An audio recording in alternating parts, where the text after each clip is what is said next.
Assalamualaikum warahmatullahi wabarakatuh. Salam sejahtera untuk kita semua. Baik, pada pertemuan kali ini kita ingin membahas mengenai CSS atau Cascade Style Sheet.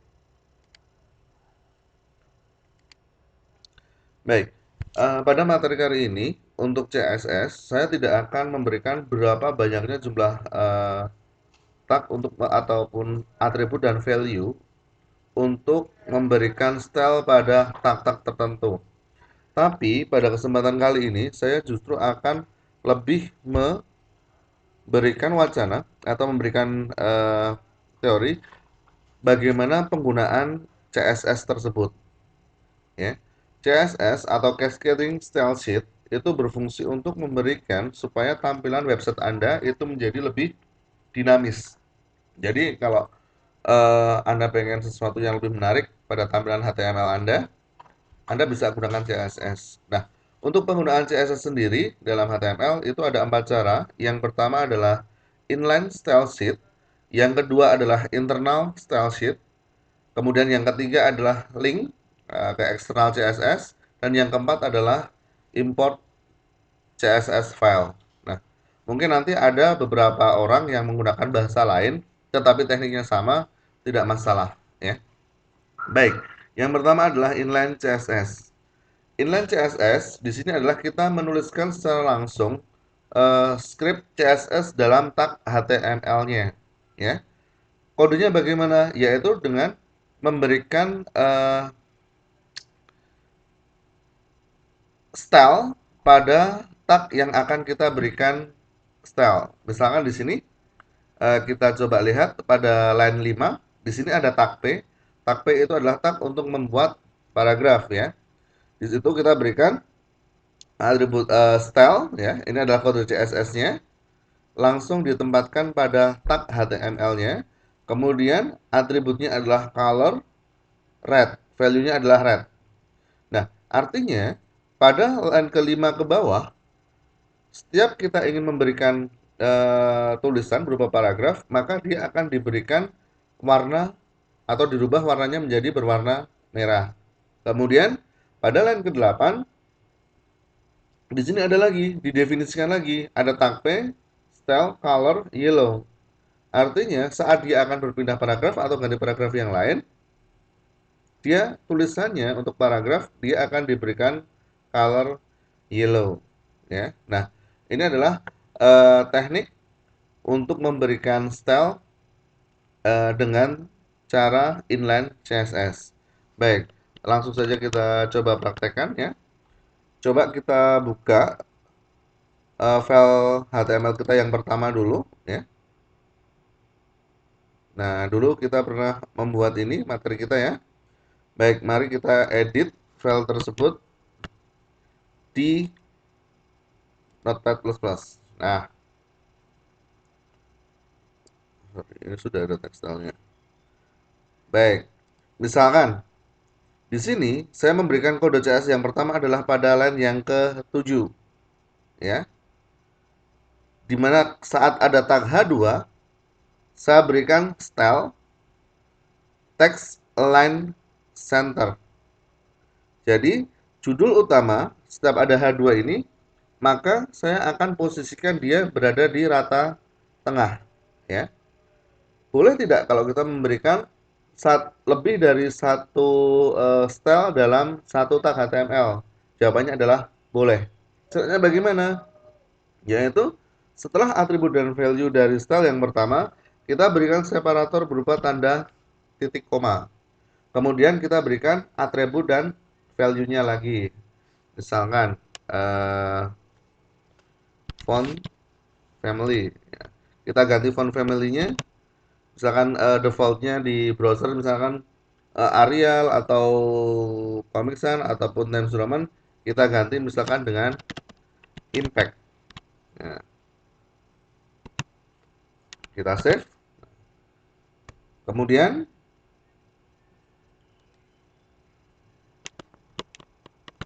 kita berikan lagi misalkan kalau ada tag P, ya.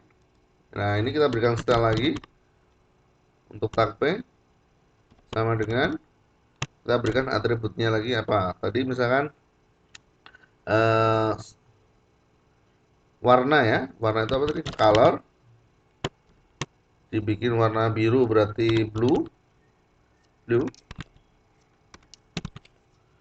Kemudian saya pengen untuk yang paragraf pertama ini saya bikin rata tengah, berarti text align. Kalau rata tengah berarti value-nya adalah center. Baik. Ini ada tag P, kita berikan style seperti ini. Pada line 12 ada tag P juga, tapi saya tidak berikan style. Apakah tag P pada line 8 atau yang paragraf 1 ini dia juga akan berpengaruh pada line yang ke-12? Tidak, ya. Karena uh, apabila Anda menggunakan teknik inline style CSS atau inline CSS, maka hanya tag itu saja yang diberikan style. Baik, kita lihat. Kita lihat hasilnya pada browser, setelah kita simpan, kita refresh. Nah, seperti ini. Judul sudah kita buat rata tengah. Ini adalah huruf yang tipenya impact ya. Kemudian tadi eh, paragraf 1, paragraf 1 saya bikin rata tengah, warnanya menjadi biru. Nah, tetapi paragraf selanjutnya itu tidak kita berikan eh, CSS atau tidak kita berikan style. Nah, pembacaan CSS dengan teknik inline CSS seperti ini adalah pembacaan yang style yang paling kuat di browsernya ya. Nah, kalau Anda ingin memberikan apa style pada tag yang lain, maka pada setiap atribut HTML untuk tagnya ini Anda bisa berikan tag style lagi, kemudian apa yang mau Anda rubah supaya lebih menarik, Anda bisa berikan atribut dan value-nya. Nah, apa saja tag-tag yang apa saja style yang bisa diberikan untuk atribut tag P, kemudian H2 dan lain sebagainya, Anda bisa mencari sendiri di website ya. Nah, itu adalah teknik yang pertama untuk inline CSS. Kemudian, teknik yang kedua untuk memberikan CSS yaitu adalah internal style sheet ya. Internal style sheet di sini Anda mendefinisikan semua eh, CSS itu di dalam tag head-nya ya, tapi masih dalam satu file, masih di dalam file HTML-nya ya. Nah, ini cara yang lebih praktis dibanding yang pertama ya. Jadi kalau misalkan website Anda isinya kontennya mungkin terlalu agak banyak, Anda bisa gunakan cara yang kedua ya. Caranya bagaimana? Yaitu dalam tag head ya, di antara tag head Anda berikan tag style. Kemudian setiap tag HTML yang akan Anda gunakan itu Anda berikan atribut dan value untuk CSS-nya. Misalkan di sini ada tag body, font family, Verdana. Artinya semua yang ada berada dalam tag body, semua hurufnya akan diganti menjadi Verdana. Kemudian ini ada H2, color red, font style bold. Artinya setiap ada H2 di dalam tag dalam file HTML ini akan diberikan warna merah, kemudian hurufnya akan dibuat tebal. Kemudian ada P, color blue, maksudnya adalah setiap ada tag P dalam HTML dalam tag body ini, dalam file HTML ini, maka dia akan diberikan warna biru, ya. Nah, kita coba, ya. Ini stylenya kita buang terlebih dahulu, ya, biar kembali seperti semula.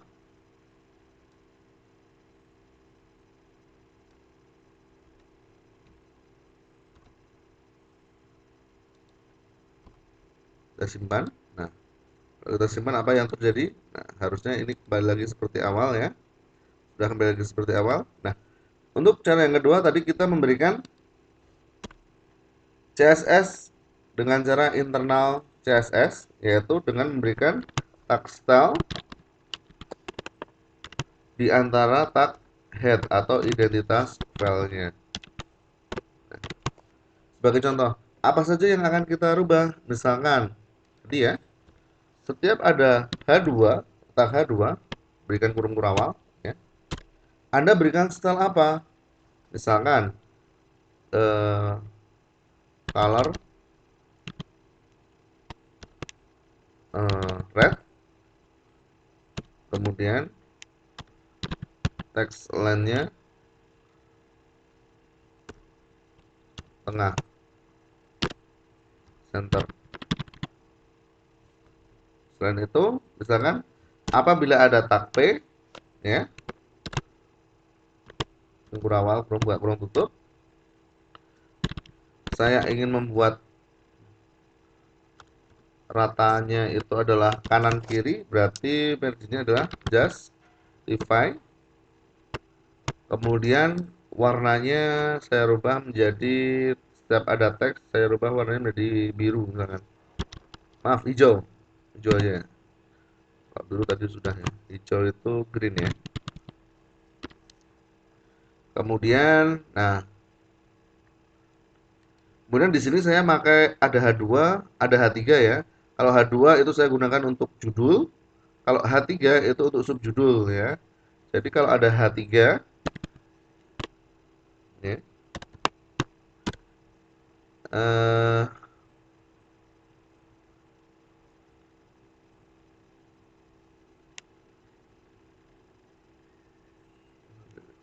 colornya saja yang diganti ya. Colornya menjadi apa ya? Tuh.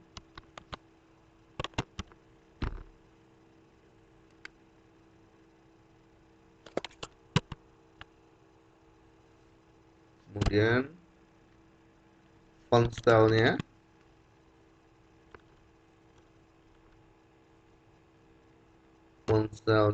saya buat miring, itu italic. Baik, kita save. Nah, saya jelaskan terlebih dahulu. Jadi, di sini kita mendefinisikan CSS itu di antara tag head ya, ya, dengan kode style ini. Jadi, dalam file HTML ini, apabila ada tag-tag yang sudah didefinisikan CSS-nya di antara tag style ini, maka secara otomatis pada bagian bawah ini, setiap kali kita menggunakan tag H2, tag P, tag H3, maka dia akan diberikan style sesuai dengan atribut dan value yang ada di belakangnya. Mari kita lihat hasilnya. Ya, seperti ini. Ya. Tadi setiap ada H3, H2 ya. Judul utama pakai H2, posisi tengah warna merah. Kemudian kalau ada H3, saya buat warnanya menjadi biru. Kemudian setiap ada tag P, ya, tag P itu adalah untuk membuat paragraf seperti ini. Teks line-nya, ratanya dibuat kanan kiri, ya, jadi sudah rata ya, kanan kiri, ya, rata kanan kiri seperti ini. Kemudian warnanya dibuat menjadi warna hijau. Nah, nah, oke, baik. Ini adalah cara yang kedua apabila Anda menggunakan eh, CSS dengan cara internal CSS atau internal style sheet. Cara yang ketiga yaitu adalah external CSS ya, atau biasanya orang mendefinisikan sebagai link CSS sama juga. Kenapa? Karena nanti untuk memanggilnya kita menggunakan teknik link dan dia berada di luar file HTML-nya ya. Nah, jadi external CSS ini caranya adalah Anda dengan membuat file CSS terlebih dahulu ya. Membuat file CSS terlebih dahulu, kemudian file CSS itu kita panggil dengan menggunakan akses link untuk memberikan style pada kode HTML yang kita bangun. Nah, baik, kode tadi kita hapuskan ini Kita hapus ya. Kita hapus. Kita simpan.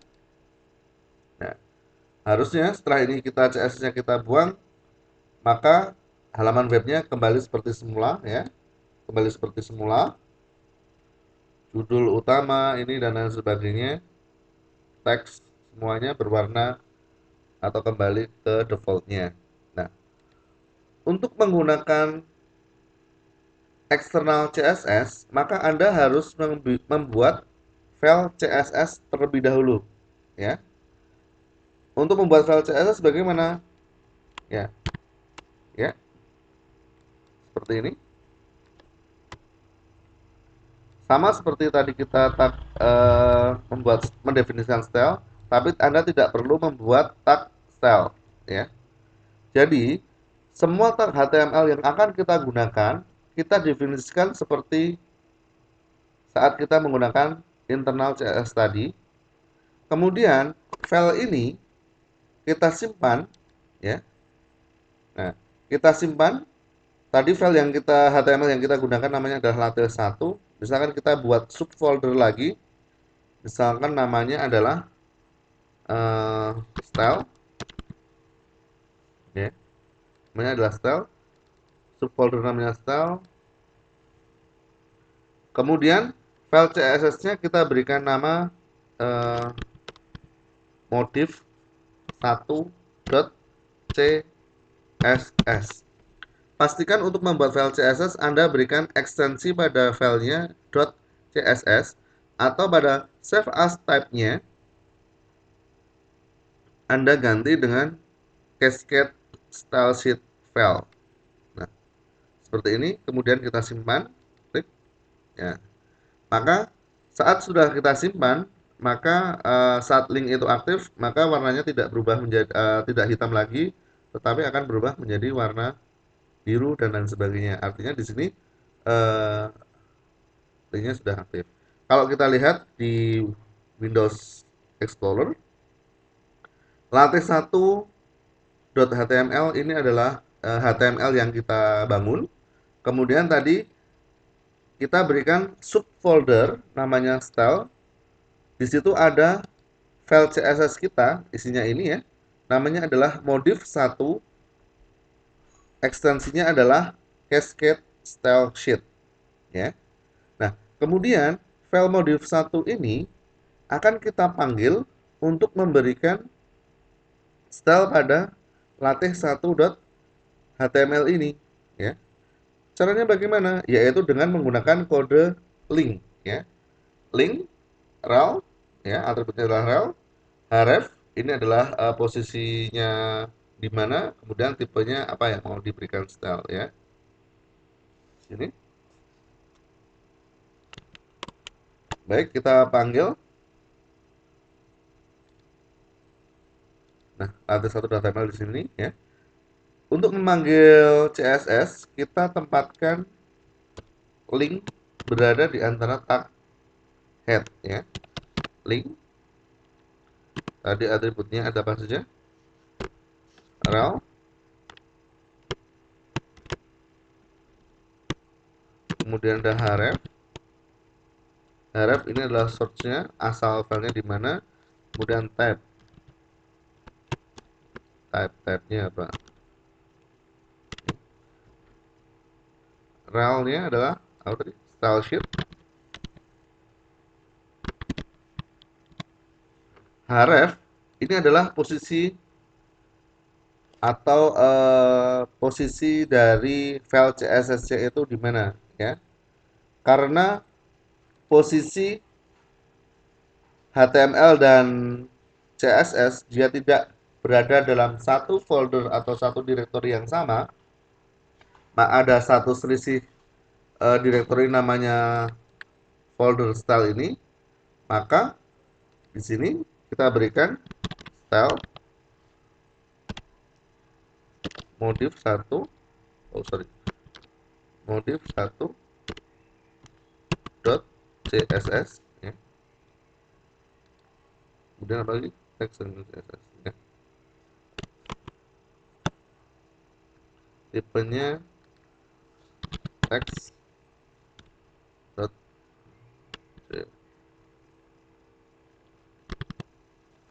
Kita simpan ya.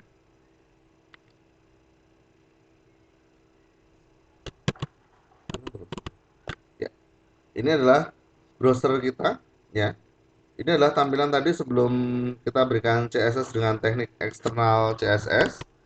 Kemudian bagaimana setelah file CSS yang namanya modif1.css ini, file ini kita panggil untuk memberikan style pada file HTML kita dengan perintah pada line yang keempat ini ya. Nah, tolong nanti saat Anda dalam menyimpan file CSS, Anda sesuaikan direktori dari ini ya. Href itu menunjukkan direktori dari file CSS yang kita gunakan ya. Kita simpan, kita lihat hasilnya pada browser ya, seperti ini. Nah, nah ini adalah cara yang ketiga untuk menggunakan CSS, yaitu external CSS atau link CSS ya. Terserah orang mau menyebutnya apa ya, yang penting Anda harus paham maksudnya ya. Nah, teknik yang keempat dalam menggunakan CSS yaitu adalah import CSS ya. Import CSS di sini adalah kita menggabungkan dua file CSS ya menjadi satu, kemudian salah satu file itu kita gunakan, kita panggil untuk memberikan style pada HTML yang kita bangun ya. Jadi di import CSS itu kita memiliki ada dua file CSS ya. Kemudian misalkan ini adalah CSS 2, ini CSS 1. File CSS 2 isinya adalah H1 color green. File CSS 2 isinya adalah tag P, tag H2 dan sebagainya. Kemudian file yang kedua ini kita panggil dengan teknik add import ya. Jadi dia diimport, digabungkan jadi satu. Kemudian pada HTML file style ini yang kita panggil untuk memberikan style pada HTML yang kita bangun ya. Baik, kita berikan contohnya ya. Misalkan kita ingin membuat file CSS satu lagi, misalkan yang akan saya berikan CSS adalah, nah ini misalkan di sini kita membuat sebuah hyperlink ya. Defaultnya hyperlink itu seperti ini. Kalau hyperlink itu sudah pernah dibuka atau belum dibuka, mungkin warnanya biru ya. Kemudian kalau sudah dibuka, dia mungkin warnanya menjadi gelap. Nah, hyperlink ini akan kita coba rubah-rubah ya, tapi dengan menggunakan import CSS ya. Kita membuat file CSS satu lagi untuk hyperlink, yaitu tag hyperlink itu adalah tag A ya. Misalkan aktif.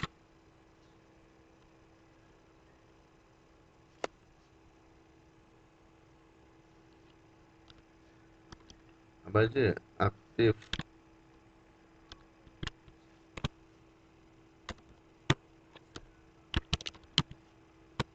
color blue misalkan. Kemudian over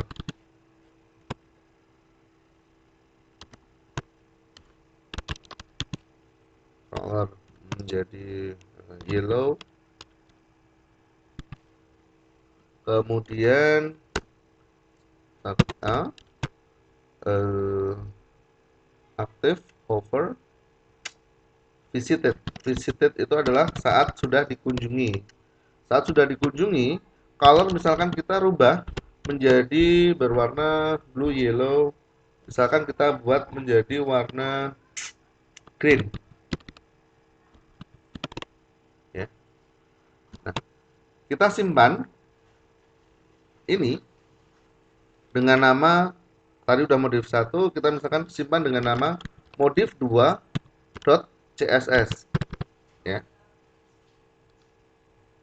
Modif2.css. Kita simpan. Nah, sekarang kita ingin menggabungkan dua file ini, modif 1 dan modif 2 kita gabung untuk memberikan style pada HTML yang kita bangun, ya. Nah, kalau seperti ini kita refresh, link belum berubah ya. Kita coba gabungkan. Caranya memanggil file modif 2 ke modif 1, ya, CSS. Caranya adalah dengan menggunakan perintah add import URL. Namanya adalah tadi adalah modif 2.css. Ini seperti ini. Add import URL, itu adalah nama filenya. Nah, usahakan nama file, ya, ini adalah nama file. Antara modif 1 dan modif 2 atau file CSS tadi, dia berada dalam satu folder. Kalau kita lihat di dalam Explorer, modif 1 dan modif 2 dia berada dalam satu folder. Baik. Kemudian file ini kita simpan, ya. Nah, di sini artinya di sini pada file modif1.css kita sudah mengambil isi dari file modif2.css. Isi dari file modif2.css itu adalah untuk memberikan style pada tag A. Tag A itu adalah untuk membuat hyperlink, ya. Baik, kita lihat, kita refresh dulu. Nah, apakah hyperlinknya berubah? Ya, oke, ya. Nah, oke, hover. Oh, ini belum aktif ya.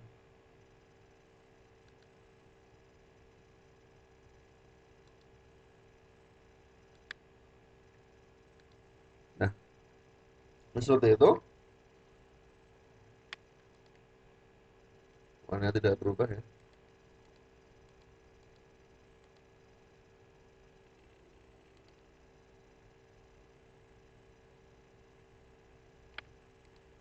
Baik, demikian cara untuk menggunakan CSS, ya, dari inline, internal, eksternal, dan import CSS. Nah, kapan Anda harus menggunakan inline, kapan Anda harus menggunakan internal CSS, kapan menggunakan eksternal dan import, tergantung dari web yang akan Anda kembangkan.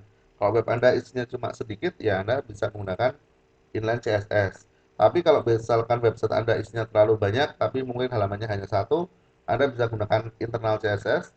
Tapi kalau halaman Anda terlalu banyak, kemudian ada banyak sekali file HTML di situ, Anda bisa gunakan external CSS.